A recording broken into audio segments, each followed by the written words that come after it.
After sealing the easy leaks in our house, we went back to our enter guide report. The next easiest item on the agenda for us was upgrading our windows. So it could be really expensive to replace all the windows in a house. And as you can see, our windows here have condensation, so you don't see through them very well.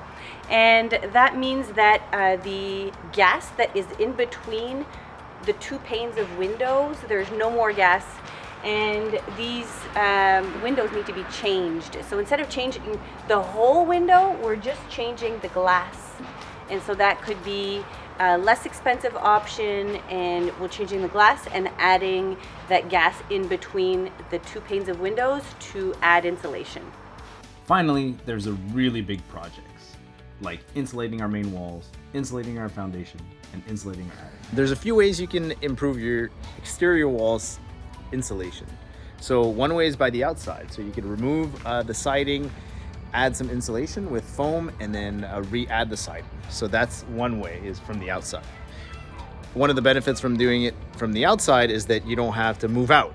If you do it by the inside, you have to remove all your walls, add some insulation, and then recover your walls. So that's a pretty big job. So generally, you could do it a little bit easier from the outside.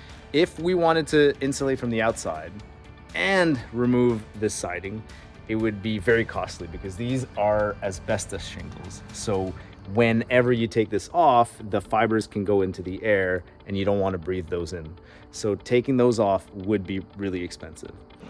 A relatively easy way to insulate your basement is to add insulation on the basement walls. So you could add foam, you could get it sprayed with a closed cell foam. So those are all fairly accessible. You empty your basement and then you could just basically put foam on all the walls. So in our case, it's a little bit more complicated because we have some water that seeps through our concrete foundation. And we can see this with the white residue here. It's called efflorescence.